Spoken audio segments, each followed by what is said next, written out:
বিধানসভায় ফের উত্তেজনা, কক্ষে তুমুল হই হট্টগোল, বিধানসভায় চরম বিশৃঙ্খলা, তৃণমূল বনাম বিজেপি বিধায়কদের বিরোধ চরমে। সূত্রে খবর, কার্য বিবরণী ছিঁড়ে ওয়েলে নেমে বিক্ষোভ বিজেপি বিধায়কদের। মার্শালের সঙ্গে ধস্তাধস্তি বিজেপি বিধায়ক মিহির গোস্বামীর, মাটিতে পড়ে যান বিধায়ক শঙ্কর ঘোষ। উত্তেজনার প্রসঙ্গে অধ্যক্ষের অভিযোগ, কক্ষের মাইক টেলিফোন ভাঙা হয়েছে। স্লোগান থামিয়ে পরিবেশ পরিস্থিতি স্বাভাবিক রাখার নির্দেশ দেওয়া হলেও তা অমান্য করেছেন বিজেপি বিধায়করা। নির্দেশ অমান্য করার অভিযোগ সামনে এনে ইতিমধ্যেই বিজেপির 4 বিধায়ক দীপক বর্মন, শঙ্কর ঘোষ, মনোজ জোড়াও, অগ্নিমিত্রা পলকে সাসপেন্ড করেন স্পিকার। তাদেরও মার্শাল দিয়ে কক্ষের বাইরে বের করে দেওয়ার সময় ফের এক প্রস্ত ধস্তাধস্তিতে আহত কয়েকজন নিরাপত্তারক্ষী ও মার্শাল। বিধানসভা চত্বরে শাসক দলের বিরুদ্ধে ক্ষোভ প্রকাশ বিধায়ক শঙ্কর ঘোষ, বিরোধী দলনেতা শুভেন্দু অধিকারী। অপশাসনের শেষ দেখে ছাড়ার হুঁশিয়ারি বিধায়ক শঙ্কর ঘোষের।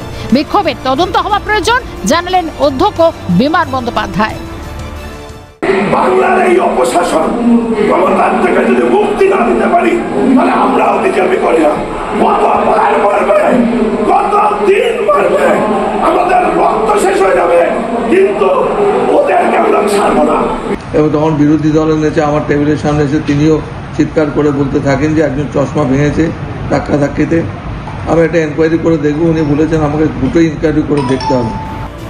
বিরোধী দলনেতা শুভেন্দু অধিকারীর দাবি, বিধানসভার অন্দরে এদিন আক্রান্ত একাধিক বিজেপি বিধায়ক, তাদের ভাঙা চশমা, ঘড়ি স্পিকারের কাছে জমা দেওয়া হচ্ছে।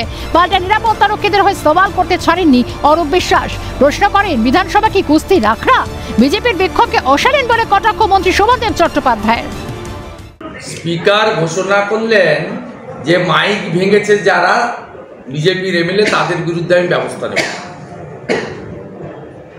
তারপরে আমি যখন দাঁড়িয়ে ধর্ণা শুরু করলাম যে আপনি এক পক্ষের কথা শুনেছেন, আমাদের এমএলএরাও মার খেয়েছে, তখন তিনি একজন মন্ত্রী এসে বললেন, ফিরহাদ হাকিম, যে সিকিউরিটির লোকরাও মার খেয়েছে। সেই জন্য প্রমাণ দেওয়ার জন্য আমি যেহেতু টেবিলে প্রমাণ দিয়ে এসেছি, সুব্রত মৈত্রর ঘড়ি, শান্তনু প্রামাণিক, শঙ্কর ঘোষের ভাঙা চশমা, সেহেতু পাল্টা ডকুমেন্ট তৈরির কাজ চলছে। আমরা জানি এরা কিছু করবে না।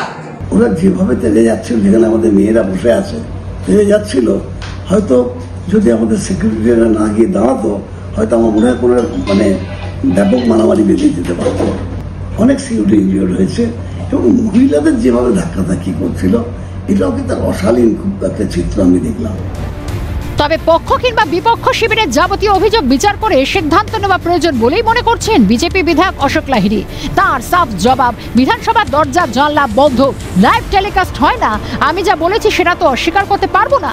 আমি ভুল করলে শাস্তি দিন। সেক্ষেত্রে চন্দ্রিমা ভট্টাচার্যের তির্যক প্রশ্ন, বিরোধী বিধায়করা জবাবি ভাষণ শুনবেন না, এটা কোন আইনে আছে? সপ্তাহে প্রথম দিনে বিধানসভার অন্তর্মহলে ঠিক কি হয়েছিল, কেন মেজাজ ঝাড়ালেন বিজেপি বিধায়করা? একাধিক প্রশ্নে তুঙ্গে রাজনৈতিক তরজা। সব মিলিয়ে বিধানসভার চাপানোতর জারি, তা বেশ স্পষ্ট। ক্যামেরা জ্যাকি সিং এর সঙ্গে রাজা সাহা ও বিপ্লব চক্রবর্তীর রিপোর্ট, ক্যালকাটা নিউজ।